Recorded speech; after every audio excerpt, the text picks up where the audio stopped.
The Manhattan Project was where the atomic bombs were tested and created in secret. The Red Lab staff were the scientists who helped create the atomic bomb and were the workers who were the most involved in the creation of the bomb. Albert Einstein was one of the lead scientists trying to create this bomb along with Oppenheimer. The secrecy of the Manhattan Project was taken very seriously by signs put up everywhere reminding people to tell no one of their work. After they accomplished and dropped the atomic bomb, Truman smiles on camera because he is certain that Japan will now surrender. August 6, 1945, the atomic bomb, known as Little Boy, attacks Hiroshima. It attacked a city which was home to 280,000 to 290,000 citizens and 43,000 soldiers. In the 4 months following the bomb, 90,000 to 160,000 died, and 237,000 were killed due to medical reasons. The Enola Gay, which was a B-29 bomber, dropped the bomb on Hiroshima. Navigator Theodore Van Kirk said that they had seen a clear city moments before, and now there is a huge mushroom looming over the city. A 5th grade boy from Hiroshima said that he had a feeling that all the human beings on the face of the earth had been wiped out, and that the 5 of them, his family, were left behind in an uncanny world of the dead. Newspapers jumped at the opportunity of the dropping of the bomb and described the bomb as a rain of ruin on Japan. August 9, 1945. Another atomic bomb, codenamed Fat Man, was dropped on Nagasaki. By the end of 1945, the death toll was around 80,000. The decision to drop the bomb was made on August 7th to show Japan that the United States had an unlimited supply of the bomb and they were not afraid to use it. Nagasaki was the secondary target for the bomb. The primary target was a city named Kokura. The crew that dropped the bomb described it as seeing smoke and fire everywhere. On August 14th, journalist George Weller was the first into Nagasaki, and it was a mysterious atomic illness which was killing people in Nagasaki. It was actually radiation sickness. His articles were not allowed to be published until 2005, as they were highly controversial at the time. Well, when the atomic bombs were detonated, they killed over 200,000 people. So the Japanese recovery began after the Americans entered Japan after the war, and General MacArthur took over the reconstruction. Hiroshima itself was particularly devastated because not only did a lot of the citizens die who were living there, but a lot of first responders were killed, and about 90% of the medical staff was killed.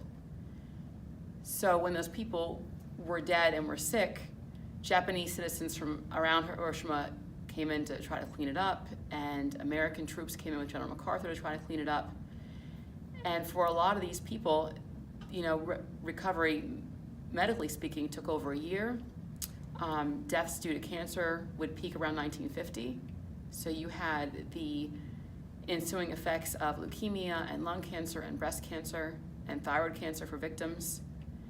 And it had a huge psychological impact as well. It was devastating because Japan now had to deal with the effects of the other bombings of the cities, and they had food shortages, and most people had to get their necessities on the black market. And then some of the victims of the bombs, the years afterward, were kind of ostracized by society, and they were made to almost be social pariahs.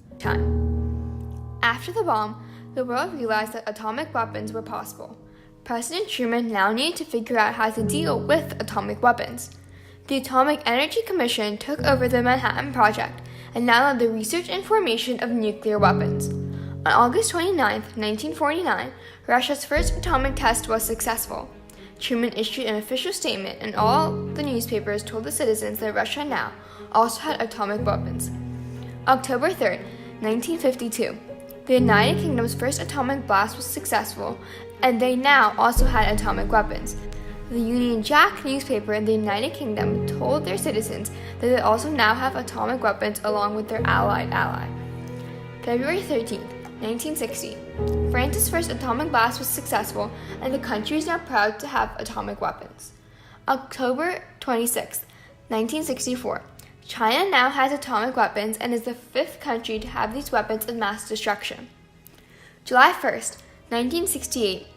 A nuclear non-proliferation treaty was signed by the United States, Russia, the United Kingdom, France, and China.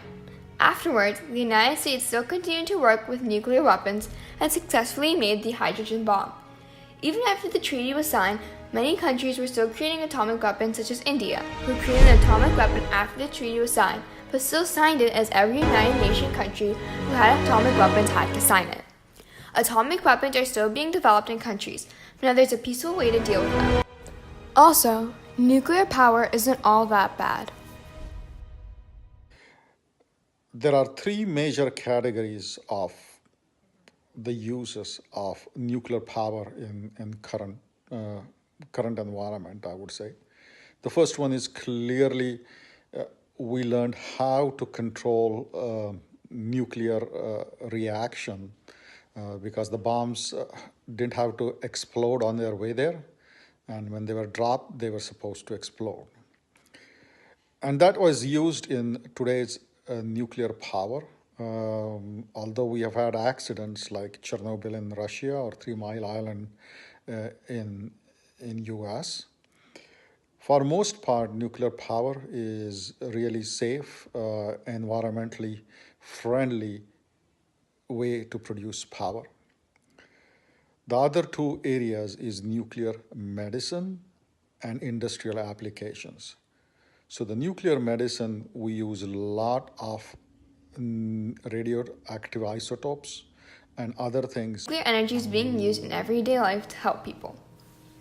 The atomic bomb was a tragedy as it killed many innocent civilians, and also triumphed because it is a great source of nuclear power and helps in medicine and in many other fields. Radioisotopes, which are a form of nuclear energy, are used in agriculture to help people who suffer from chronic undernourishment. Radiation is also used to manage insect control using the method known as the sterile insect technique. Many radioactive materials are also used to inspect metal parts and how good a weld is across many industries. Gamma radiation is also common in hospitals to help sterilize things. The atomic bomb was a tragedy as it took lives, but eventually emerged as a triumph.